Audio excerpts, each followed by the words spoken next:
দিল্লির সুবেদার ইব্রাহিম লোদি। কুতুবউদ্দিন খান, জনাব, যাও কর আদায় করে নিয়ে এসো।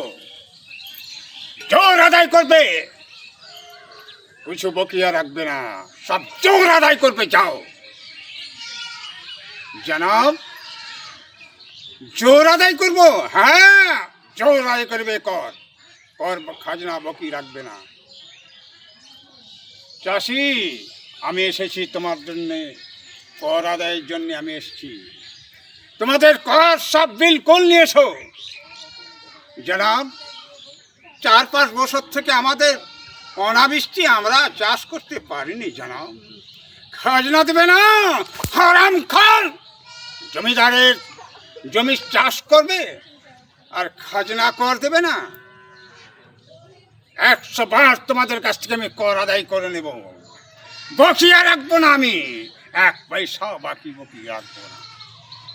তোমাদের ঘর বাড়ি আমি সব পুরে ছাই করে দেব, কিছু রাখবো না। যা আপনার হুকুম পেয়েছি।